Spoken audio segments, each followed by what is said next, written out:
Well, well, here I am. Tech glitches notwithstanding. Hello, everyone. Cindy Drosta here. I am finally, and John says he's finally able to catch me live. Well, I'm finally able to catch me live too. A little bit of I still don't know what happened, tech glitch this morning.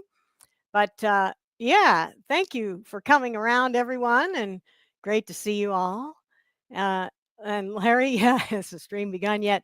Well, I had a trouble suddenly, right about a minute before time, it kicked me out. And so, anyway, thank you all for being here. It's great to have all my friends in the studio and love it, love it.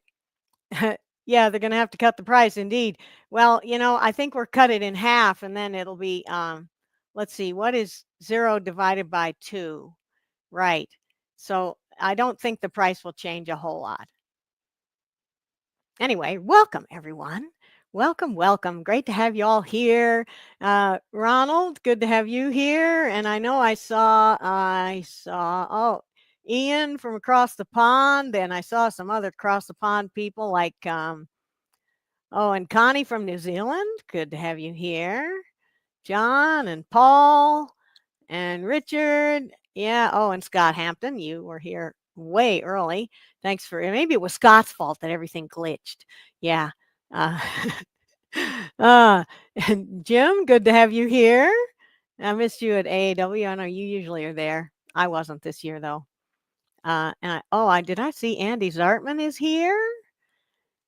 Is that right? Yes, indeed. Well, good to see you here, Andy. And so many people, too many for me to greet everyone in person. Oh, wow, Hans, nice to have you here from even further across the pond. Anyway, so now we finally have all the tech working more or less, supposedly. And I am here today to show you some stuff. I've got a couple of new gizmos that I got, tools and things, and uh, well, let's see what else. Oh, the usual things. Oh, and yes, um, Michael, I'm sorry I missed you at AAW2. Yeah, you can't do everything is the problem. And yeah, thank you, John. A moment of recollection for our good friend David Ellsworth, who's probably the strongest presence in wood turning the whole time I've been doing it. And he passed away right after the symposium. Very fitting because David was the one who started the AAW, started the symposium. Anyway, there's lots about him, and I could go on forever on how much I miss him. Uh, Scott, yes. Um, I know you don't need my gremlins, but hey, I don't need yours either. So if it was your fault, well, joke's on me, I guess. Um, all right, so kind of a rocky start here, but what am I doing today? I've got an IRD on using a threading jig, and I'm starting a practice project for that. And I want to show a tool that I discovered. Um, let's get another kind of a start going here and show you what my yard looks like today. It's a gorgeous, hot, sunny summer day in Erie, Colorado, and my flowers are blooming. You probably can't see much from the picture, but this is about as good as it gets in my part of the world for flowers and plants and all that stuff. And it's hot and dry. And my friend Carter loves to hang out in the shade. He's always looking for a relaxation.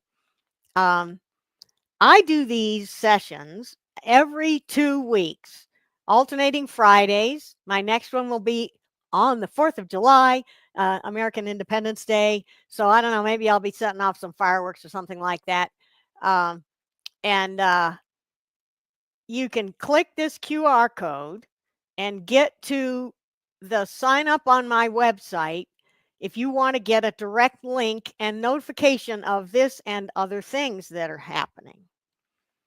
My good friend Todd Rains, who helps me out with things and happens to be in the studio today, is right here. Are you right here? There you are. Did you do that or did I do that? I did that. I tried Yeah. to. It didn't work, No, I right? know. Uh, I took myself off the stage because I know you wanted to start differently this morning. oh, So you did? yeah, yeah, Okay, yeah, now yeah. I know what's Because it going would have on. come up like this had you started after the video. So anyway, just trying to help out Whoa, as Todd. usual. So yeah, my live stream is next week. I'm gonna have to cancel. So in fact, next 2 weeks I'll not be able to make Fridays. So Next to 2 weeks. next Next. two streams, yeah. So this So, Friday coming up in 3 weeks today. So what is your next live date? Do you have one? it'll probably be if I look at the calendar, It'll be it like would probably be 2 months from today or something. almost the 25th of July. Oh, 25th. 25th of July. That's only a month away. Yep. And what is that right before, Cindy? It is right before. Oh, great segue. Although I don't have the slide for No, it. no. I'm planning to do another online class, PRD as we call it, on the 26th or Right. the Yes. 26th, Saturday. So Yeah. And that's why it's on my plans are calendar. I saw it on the right. calendar, and that's why I brought it up. So Very good. yeah. Yes, plans are in the Yeah. works, but let me go through things in order because it's about Sorry. the only way I can manage them. We have another thing that Todd and I do together, a sharing session on Zoom, and Hmm. we didn't talk about when our next date was, but I am proposing the weekend before Rocky Mountain. We can talk about Sounds this. We're sounds doing it good. Well, about every 3 months, yeah. No, it sounds good to me. something like that. Yeah, we talked about somewhere end of August or early September. So you picking a date is great. Is that my date or is that yours? It's mine, and Okay. that's my usual live stream date. Gotcha. Uh, Okay. and well, we got SWAT in August, Yes. Looking so forward to we're that. not going to do it on. We're going to do something on SWAT weekend, but it won't be this. So, Right. right, right. Uh, and then tomorrow, this Oh, is the yes. big thing. The big Tomorrow, thing. I'm doing a online class on cutting threads with a jig, and I've got some of the things that I'm doing there. If we can get over here, I have a few of the things I'm planning to do. I'm as always, I like to make something, and I'm going to show this threading jig that I have, and here it is, little sneak preview. It's the Chefware Kits jig. I'll talk a little bit about some other brands of threading jig. What it does is it cuts threads rather than chasing them. So I've got this nut and bolt box, which I love. And it's got a nut on the one end with lots of threads, so you can bolt a couple of pieces of wood together. Kind of too many threads there. And the lid comes off, and we have a enough of a hollow there to put toothpicks or rolling papers or whatever you might happen to want to put in a little stash box. And the nut and the bolt head, this is kind of the fun. The fun for me to have is they both thread on, and this is something easy to do with a threading jig that's tough to do with hand chasing. So we're going to start off tomorrow making a regular kind of box with cut threads. So just the basic procedure for making a box. And I've been doing this in various kinds of wood. So that's tomorrow. Tomorrow, and if you go to, let me see where it is. If you go to here, little QR code here, you can find the sign up details. And one of the things that I always do with these presentations is I've got plans drawn out for the boxes I'm going to be doing with, well, dimensions, but a lot of these things can be any dimensions. um, the nut and bolt box, including the wrench size on the one I'm going to be doing. I'm not sure I'm going to actually make a wrench, but it sounds like fun. I could make a wrench. I could make a socket. I could put bolt a couple of things together. I just love mechanical things. So I'm having a lot of fun with all of this. So that is tomorrow, and Todd will be there as a moderator co-host. Um, if you have any questions for today for me, please do put them in the comments. Oh, he is here. Yay, I saw your sign up. Thank you. Oh, yes. And I have been working with lining up this jig, and I've got some tips, some shortcuts, a couple of modifications. I can't help modifying stuff. And so I think we can help you get your jig working great. Uh, yeah, and there we are. Oh, yes, and I would imagine that on a metal lathe, you could do some amazing stuff. I do a little bit of metal machining too. Um, okay, Mary, this jig is by Chefware Kits, and I don't have a real good way to post links here, but if you go to my website, that's right here. Oh, where is it? It's right here. And you click on the notes, more information and notes to download link on there. There is a page. I know this is terrible. I'm not the one click person here. There's a page of links. There's a link to a page of links, which has a link to the jig I'm using and some other jigs too. So, yeah. Oh, and thank you, Todd. Here it is right here. Thank you, Todd.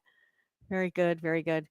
Oh, and Lou bought one at the symposium. Yay. He was having some kind of a special there. And actually, he's got a special for us in the class too. So show up and you can find it. Uh-huh.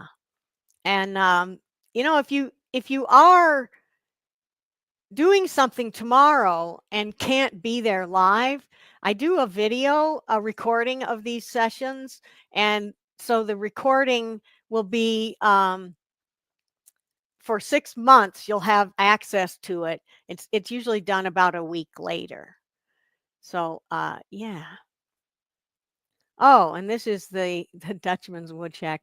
Huh. Wow, bummer your website is down. That's never good. Never good. Now, if you're in the UK, there's a very good threading jig that's made over there by Simon Hope as well. We'll talk more about that tomorrow. So what's going on today? I actually, I've been watching videos on thread cutting, and on the Simon Hope jig, he had a uh, a tool that I have never thought of or tried, and I thought, oh, let me try that, and it's great. So uh, first thing I want to do is show that, and then I want to show you one of the things, another cool little thing I have found, which is going to help me a lot with shaping the hexagon for the bolt and nut head. Cut them on the bandsaw, but then that's pretty rough, right? And I have another thing that I got recently in the mail, and here it is. This is a sanding disc tower by turningwood.com, and it holds, I'm trying to get you to see the whole thing here. It holds a lot of sandpaper. Turningwood.com. My color, of course. Don't you love it? And I'm trying to get my sandpaper situation a little more organized, and I'm going to the wall mount tower situation instead of the little drawers that I've been using. And this is so much easier to get the sandpaper in and out of. All right, let's do a little bit of turning. Here we have, uh, is that how far we go? A piece of wood, and I'm going to zoom in a little bit here if I can. No, that's all we get. If we want to zoom in, we can zoom in here, and then I'm going to have to refocus. Always very good. And I'm doing. Oh, right. This is the inside of the lid, and um, there are lots of ways a person can hollow out the inside of a lid. What I'm doing here is just going to use my bowl gouge to rough it in for now, and leaving a wall thickness. Oh, well, now that was not good. Let me get rid of that little oops there and tell you what happened. So I have the tool rest a tad high, which kind of caught me, and I tried to make my entry cut with the flute of the gouge open too much. I need to have it well closed and open it just enough.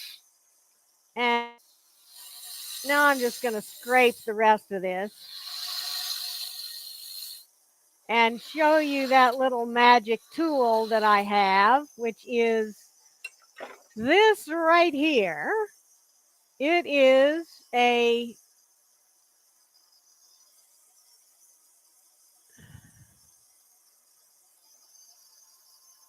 basically a round skew ground straight across.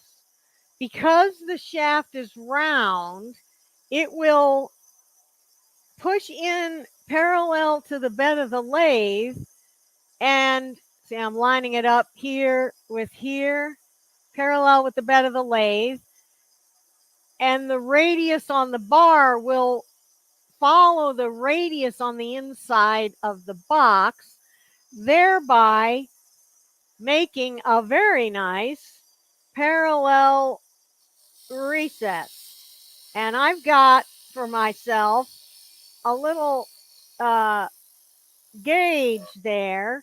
Now I need more room, and this thing is not, it's not a bulk remover. It's a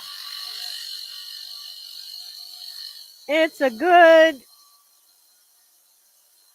wall parallel recess maker, but it's not good for removing all of the wood out of the middle of the box there. Let's get you a little dimmer. Okay.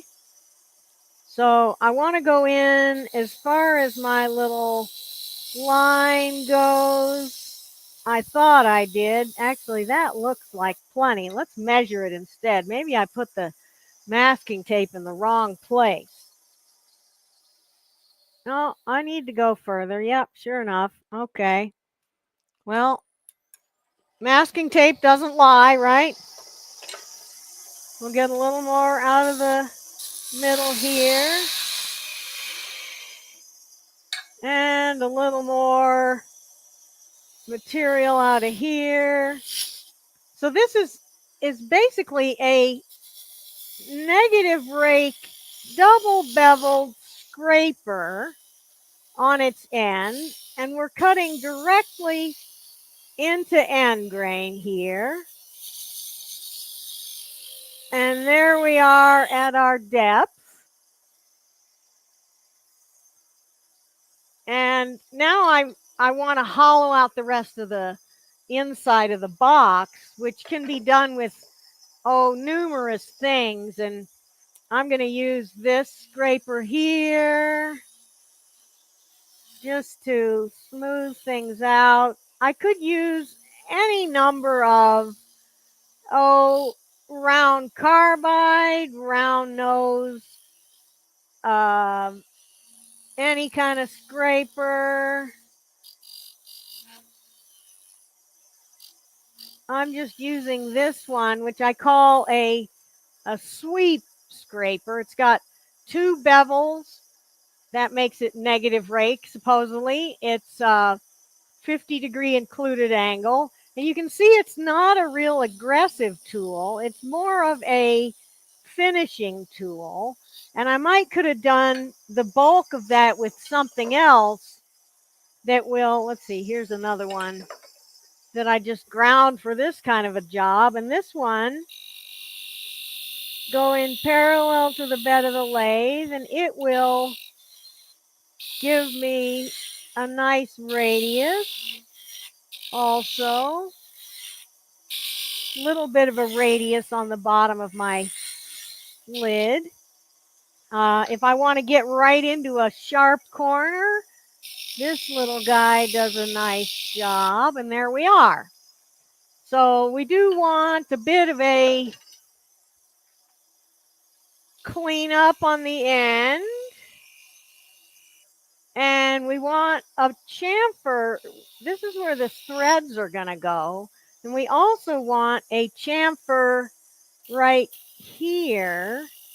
That's where the joint in the box is going to go, and that's right here. So now I am ready to cut some threads. A little bit of a saturating with super glue would not be a bad idea. At this point, I'm going to sand this inside of the lid and get all the tear out off of there by being a little more careful with the tools I'm using to hollow it. Okay, so let's have some questions now. If anyone's got questions, I may have missed a few. I see Chuck's got a really good point to make. You don't, well, okay, there is a place where you need a relief cut at the bottom of the threads, but he's talking about when you do hand chasing, you are moving the chaser along and the spindle is turning the piece of wood. So the wood keeps moving and the chaser keeps moving until you pull it back out of the cut. But you got to time it just perfectly so that you get it back out of the cut before the chaser hits the wall. So typically what hand chasers do is they make a little relief cut. They make a little empty space at the end of the thread so that the chaser has a place to be in the air at the end of the thread. Well, you don't have to do that with a jig because the cutter is spinning in the headstock and the piece of wood is being rotated at the pitch of your thread across the cutter to cut the thread, and you can just stop at any time. You don't have to have a relief cut. You could do one, and some people like them, and I just like the look of having the thread just end. And here's an example of that on this one. Let's go over here.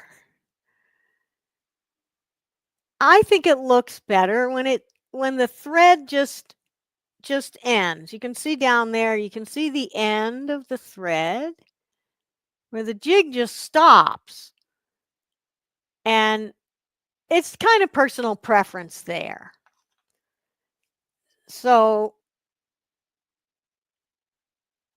yeah, you can cut right up to a shoulder within reason with a jig. That's what I'm trying to say. So you don't really need a relief cut. Although what seems to happen is at the bottom of the male thread, it'll cut almost up to the shoulder. And maybe this Threadmaster, that's the Baxter Threadmaster. That's another jig that's out there, and maybe it'll get closer to the shoulder. But yeah, I'm getting pretty close to the shoulder with the jig, so I don't need to put a relief cut at the base of the female thread. Now, did I see another? Oh, and yeah, I wasn't in St. Paul. Sorry, guys. But I, along with Todd, will be at SWAT. Yay! We love SWAT. Hopefully you'll be there too, Scott. Oh, and yes, the shavings. Madrone is awesome. And that little tool, which you can make your own out of a piece of round stock, It has a 50-degree included angle bevel and a straight across end, and it cuts the end grain really nice. So I didn't probably say, or maybe I did, but the grain of this piece is running parallel to the bed of the lathe. So when I was cutting in with this tool, I was pushing right into the end grain. So the cutting I was doing was directly into end grain. And a double beveled tool like this one or this one or this one will do a nice job on end grain, cutting right into end grain. Okay, so the diameter of the bar on the tool I was just using is 1/4 of an inch or a little over that, about 6 or 7 millimeters. And who else has got a question for me in here? Oh, Steve Center tool rest. Yes. Yay. And that's what I have right here. You can see it better in this view. Steve Center tool rest. Very nice stuff. Always very nice stuff. I'm fishing back through here to see if there are some comments I missed. I thought there was another threading. Ah, yes, here it is. Larry had a really good question. How does the threader I'm using differ from the Bonnie Klein one? There are probably a bunch of subtle differences, but the main one is that they both do the same job. The Bonnie Klein threading jig is not available anymore. That's one thing. Although there are rumors that somebody will come back and produce it again with maybe some modifications. But the Bonnie Klein jig is set up to use on a small lathe with 3/4 inch spindle threads, and it really is not heavy duty enough to handle the weight of a chuck. Whereas the jig that I'm going to be using, I'm going to use this great big chuck on it, and it can handle a little more weight because I think Bonnie's jig was kind of set up to be used on a really small lathe for one thing, and the workpiece is mounted on these very lightweight face plates, and that's how it works. How fast was I turning? Today, just now, all the way up is what I had when I was hollowing out the inside of this box lid. For the threading, the way it goes is it's not like chasing where you got to have your lathe spindle speed timed to your chaser movement. The way it works is and I'll let me take that off and put it on here. The way it works is that the cutter is in the headstock, and it wants to go actually faster than my lathe will go. And there are people who have done it where they've set up their threading jig on with using a die grinder or a trim router or something like that for the cutter speed. So it'll go at a lot faster. So here's the cutter. It's on the headstock, and it wants to turn as fast as you possibly can. So, but how fast was I turning when I just did the work today? It was about 2,900, I think. It's as fast as my lathe will go. Let's see the readout up in the upper left corner there. And it's supposed to be 3,000 RPM, and who knows, the Hall effect sensor might not be perfect, but it comes out to around 2,900. Oh, yes. Okay. So the Bestwood Tools Baxter Threadmaster is a very good threading jig. And it works a little bit differently. It's set up a tiny bit differently. That one mounts to the bedways. The one I'm using mounts in the tool rest base, the banjo, if you will. And the Baxter jig is really well done. It's also twice the price of the one I got. So, and it's a little bigger and heavier, but same basic principles. Yes, a little bit better, more full featured, a little better machining and everything, and a lot more money too. So you get what you pay for in a lot of ways. This jig I'm using is reasonable in many ways, and reasonable in terms of the price too. And uh, yes, the the Hope jig is, it's not identical. Same principle though, in that the Hope jig also mounts in the banjo. So there are things you have to do to align your threads when you have a banjo mount jig versus a bed mount jig. And the ideal thing, if you were going to do threading a lot, would be to have two lathes and do your turning on one of them and your threading on another one, and just move the chuck from one to the other. And so you're not always taking the jig away and putting the tool rest back in and all that. But I'm going to show it tomorrow because I only have cameras at one lathe. I'm going to show it done uh, with one lathe. So here's another good question. This collet thing that I have here is by Bestwood Tools, and it's a collet chuck. It uses these, I think, ER32 collets, which are kind of a standard machine shop collet, and it threads on the headstock, as opposed to the other way to mount a threading cutter in your lathe is with a collet that goes into the Morse taper, and that one needs to have a drawbar. It's threaded here. Needs to have a drawbar to hold it in.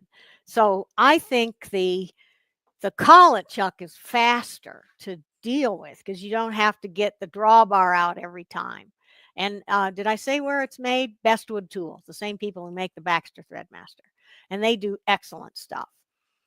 Yeah, and the router in your jig, the router is going to go a RPM that makes the cutter cut better, because it really would like to spin faster in order to cut wood as well as it can. So that's a great idea. A router is good. Now, do I need a hook tool for thread chasing? A hook tool like the one that Michael Hosluck makes and Woodturning Tool Store sells? I can't see why you would need that. It's probably something you could use. And as always, there are lots of tools that can be used to get things like wood removed out of the center of a box and stuff like that. Okay, and this is a great idea. A mini lathe dedicated to the threading jig. That works great. And you have it set up all the time. You're not having to fiddle with getting back to your settings. So that's really good. But the jigs have ways of getting back to your settings too. With 16 flutes, it effectively magnifies the spindle speed. Okay, so the Hope mine has 10. The Hope cutter might have 16. The problem with Simon Hope, he makes very, very nice stuff, but he won't ship to America. So that's oh, the armrest? Is that what Tim was talking about? The armrest? No, you do not need an armrest to chase threads. You can use one. That's the tradition. That tradition came about mostly because in the very, very old days, like when Alan Batty started turning or his granddad started turning, tool rests didn't go across the lathe bed like they do now. So the armrest is because your tool rest would never go across the lathe bed. Oh, and maybe Tim is referring to a relief tool. And for hand chasing, you usually do want to make a thread relief cut. And the thread relief can be done with various different tools. I like usually to make my thread relief with a V-groove cutter, and on the female, on the inside of a box, it might be done with a relief cutter dedicated to that. That's what I have done. I'm not doing thread chasing here, and the rules are different. With the cutting jig, I don't need a relief cut on the female threads because the cutter will just go until I stop cutting. I don't need the relief cut. You could do one if you want to, and I'm not doing the same thing as thread chasing. The cutter that I'm using is a 60-degree cutter. That's a pretty typical thread everywhere, at least in North America, a 60-degree thread, and that's what mine is. Oh, so well, if I'm interested in this, Simon Hope's jigs are available in Canada. That's cool. Excellent, excellent. Well, I may have to order one of his cutters just to see how that goes. And I will mention that tomorrow because I was thinking that the Hope jig wasn't available in America at all, only over the other side of the ditch. So anyway, yeah. All right, guys. So one thing I want to do today is a giveaway. I want to give away 2 tickets to tomorrow's class on cutting threads with a jig. So wait a minute. Don't get carried away here yet. I better just not put that up there. I need to open the giveaway tool thing window and get set up for that before you start entering the raffle. That little tech glitch at the beginning really messed me up. So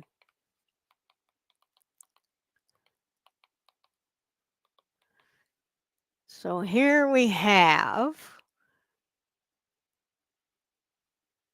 Are we ready? Supposed to be ready. There we go. Now you can start entering the raffle. So type hashtag threading in the comments on whatever platform you're on. And if you actually ask a real question here, I'm trying to find the question. So that's what you do. Hashtag threading. Here's a question or comment anyway. The Hope cutters are 10 millimeters, so it won't fit in a 3/8 collet. That's interesting. I thought 3/8 and 10 millimeter were close enough to do the job. If that's the case, then you'd need to get a 10 millimeter collet, which just order a 10 millimeter collet. I'm happy to do that. Also, Baxter makes some different cutters, and you can, if you go to the machine shop supply places, you can find a whole bunch of different cutters, different diameters and things. Michael, you have to put hashtag threading in all by itself in the comments, so do that again. But your question, what's my favorite wood to cut threads? And that's a great question. I'm going to expand on that a little. What kinds of wood are good for cutting threads? And you can cut threads in pretty much any wood. Some are much more difficult than others. And I've done cherry, walnut, maple burl, cottonwood, which is not known for being hard. The one thing I haven't done is cut threads in something I could chase threads in, like boxwood. And you could certainly, and I think would have the easiest time cutting threads in something super hard like boxwood, cocobolo, African blackwood, pink ivory, all of those exotics. But the beauty of a thread cutting jig is that you don't have to use those kinds of things in order to cut threads. You can actually cut threads in normal wood. We're going to do this draw here pretty soon. And if you misspell it, just do it again. You can have a capital or all caps or all lowercase. And I think there's an extra A in there, Charles. So be sure you got it spelled right. And you can enter as many times as you want, but if they're all correct, you'll only get credit for one. And click the thumbs up. That's cool. But, I don't make money on YouTube, so subscribe.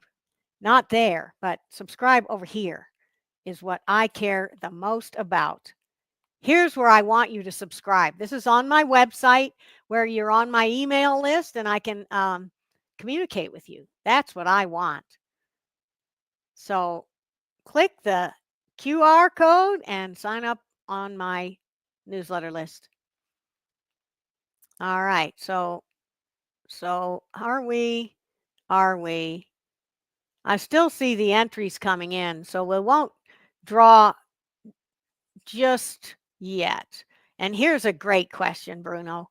Is it that much better than threading by hand? And by hand, I'm going to take that to mean hand chasing. That's a question that can be answered only by the individual. There's an aesthetic, there's a ambiance to, yes, I cut the threads by hand.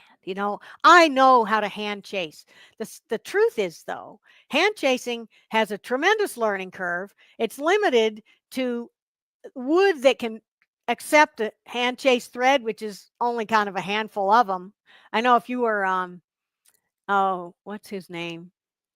Anthony Harris in Kansas City, he can chase a thread in anything. He's so good at it. But he says if he doesn't chase a thread every day, he kind of loses his touch. So not only is it something with a tremendous learning curve, but it also has currency requirements if you're going to be good at it.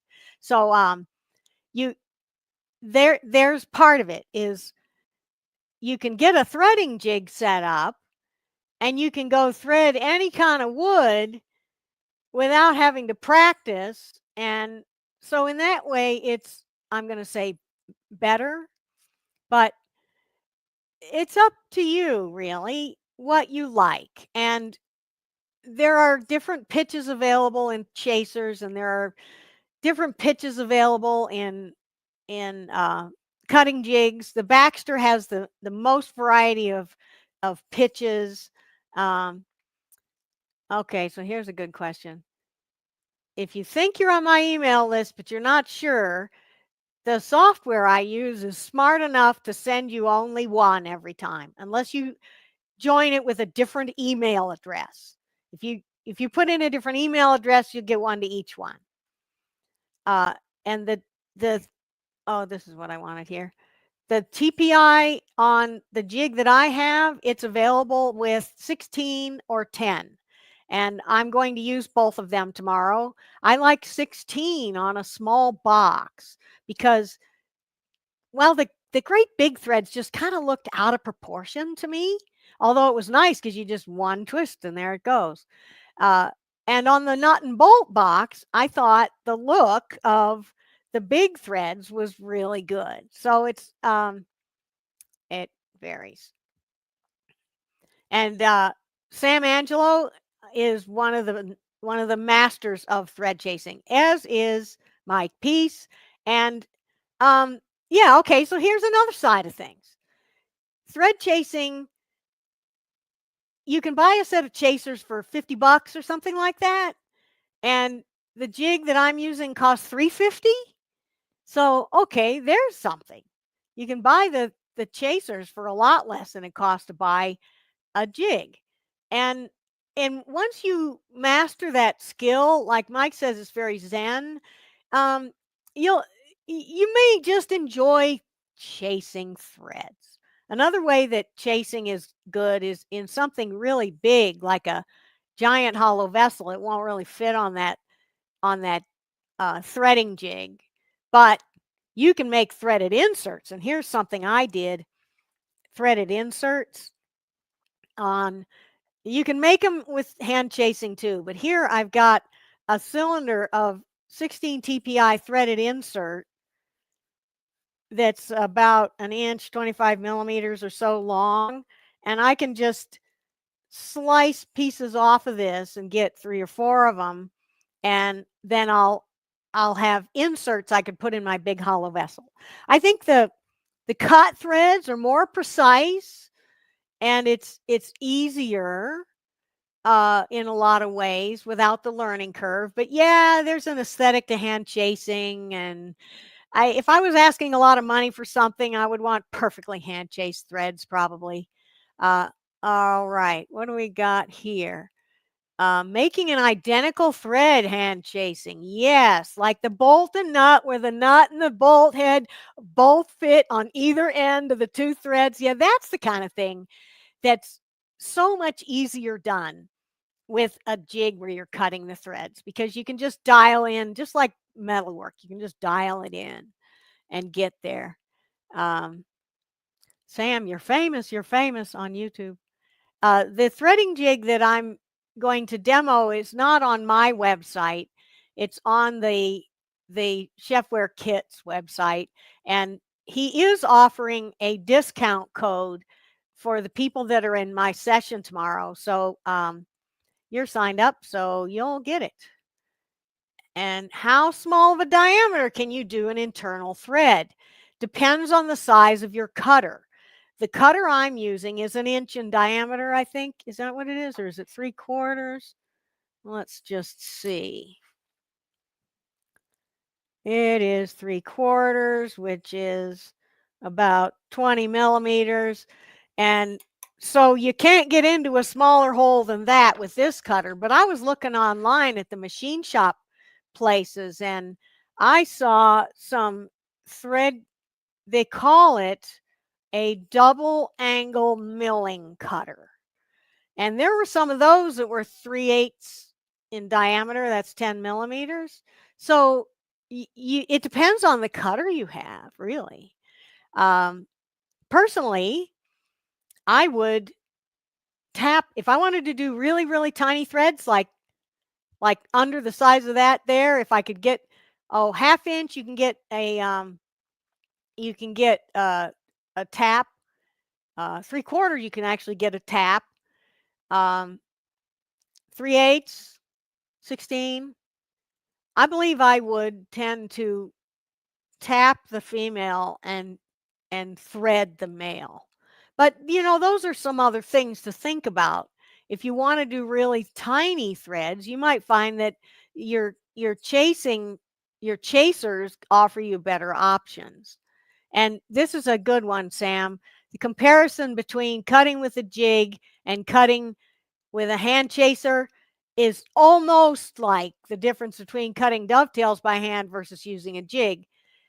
Almost, I say, because when you cut dovetails by hand, there's so much more of a handwork thing involved. And the jig cut threads don't look appreciably different than chased threads, whereas hand cut dovetails look a lot different from any machine cut dovetails. All right, we're really wandering on here more than I wanted to.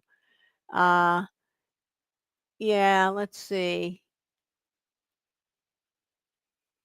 And yeah, way underused indeed, Steve.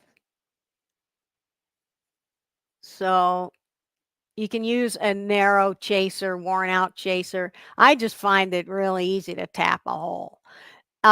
So what I wanted to do here was, I didn't put it in. Hold on a second here. I gotta put that into the studio, and we will select this one, and there it is, and there it is, and this is what we wanted here. And actually we wanted me, is it here? We wanted me here, or here, or here is where we wanted me. Good. So we'll get to the questions afterwards, but it's time to do a raffle. I'm going to give away 2 tickets to tomorrow's Cutting Threads with a Jig presentation, which is an online class, probably 4 hours long, on how to cut threads with a jig and the complicated workflow for making that nut and bolt box efficiently. So when I click the draw button there, we're going to get somebody's name out of the people who have put their name in the raffle. So if you haven't already entered and you'd like to win a ticket to tomorrow's thing, go ahead and put your hashtag threading in there. And we're going to draw right now. We're going to draw 2 people. So here's number 1. And our winner today, our first winner is, who's our winner today? Wayne Pino. Yay. Congratulations, Wayne. Congratulations. And we're going to do another draw. So I think if I do this, oh, it's just going to draw again right away. I thought it would give me a little bit of a break there. So if you haven't already, yay, Cheryl. Oh, she's already in tomorrow's thing. So what you get if you're already signed up for tomorrow is a free pass to the next one, which is probably going to be on July 26th. And it's probably going to be a sea urchin box with more gilding. I like gilding. So we will be in touch, Cheryl, and see what you would like to do. I can also give you the money back on your thing tomorrow.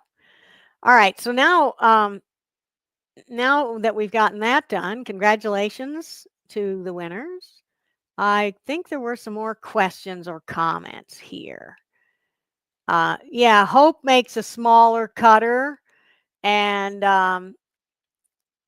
I can get them from Canada from that Black Forest place. Mike also uses taps for the female and chase the male threads. I've done that for fitting things like finials and little stoppers and stuff like that. And you can also make your own jig, sure. If you have the skills for that, absolutely. And yeah, there's no end to the options, really. What else do we have here? Is the thread cutter interchangeable with the Hope? And well, someone just mentioned that the Hope cutters are 10 millimeter, and the ones that I'm getting for the chefware kits and the ones that Baxter sells also are 3/8. And I don't know if you would need another collet for that, maybe.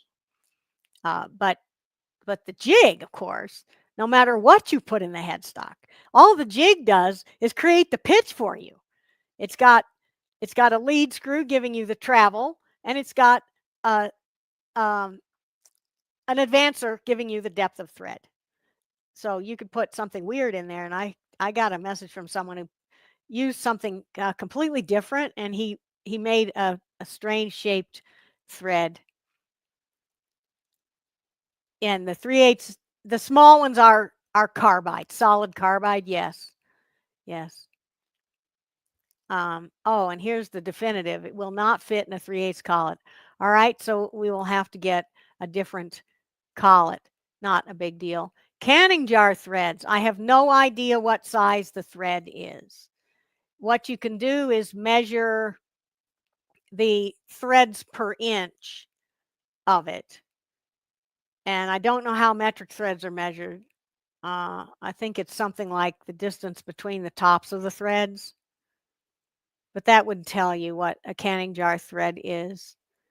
And maybe you can use a jig. Maybe you can find a jig that has the pitch of a canning jar thread. That would be kind of cool. And you could make stuff that would thread onto a canning jar with wood threads.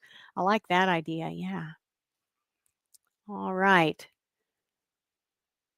So anybody else got questions or comments? Please post them in there. And we're kind of winding down. I hope I'll see a whole bunch of you tomorrow at the at the thing I've got going tomorrow, which is, let's put it up here.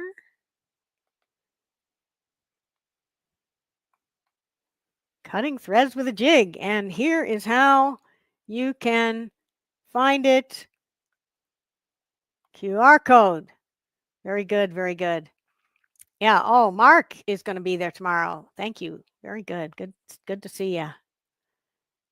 And canning jar threads may be double start threads. The Chefware Kits guy has some kind of thing that isn't available at the moment that sounded really intriguing, where you can adjust the pitch and do double start threads. Okay, here's a good question. I touched on it briefly a while back, but we'll talk about that in detail right now. Do I prefer 10 or 16? I prefer to have both because on a smaller box, I like 16. I think it looks better. Here's an example. I'll show you the two threads, the 16 and the 10. And let's get some space in here. On my little box, well, it's not a little box, but on just a regular box, I thought the scale of 16 TPI threads looked nicer. Let me go reach for another box that has the bigger threads on it, because I was experimenting and that's how I came to this conclusion. Is I was doing some with, okay, so this is 16 TPI. I was doing some with, there we are. So here's a box. It's a really easy, quick thread on, but in my view, those threads are out of scale with this small box. And I like the look of the 16 better on the little box. Now, on the nut and bolt box, I think the big threads look really good. And on the subject of 10 TPI, your tailstock, if you have a one-way robust Powermatic or Laguna live center like this, these are 3/4 10 threads. And so you can make stuff that will hold that with your 10 TPI threading jig. Now, of course, this is 3/4, so you're probably going to have to get one of those smaller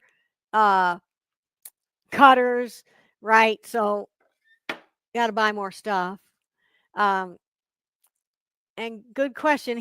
What is a good size for practicing? It's identical.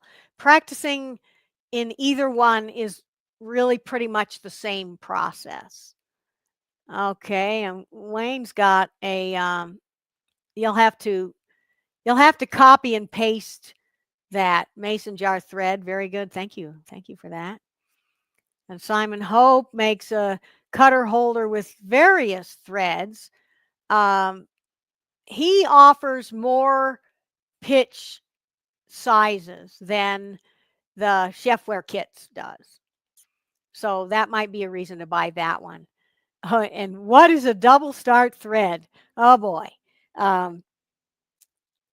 Let's see. How do I even describe that?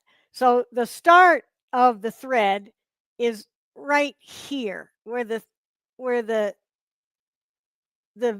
groove of the thread is not there, and then you start seeing a groove with material on both sides, and that's the start of the thread. That's a single start. If you wanted to start again with another thread right here, then it will make a thread in between the two. And if you've ever tried hand chasing, you probably sometimes accidentally got a double start thread. because the chaser struck twice, and yeah, the two threads are parallel, but they start at a different place. So it ends up being easier to start your threads screwing on, and a lot of things have that. Okay, so if you have your 3/4 10 tap, you can make stuff for your tailstock, and now you can make male threaded things to screw in there with your threading jig.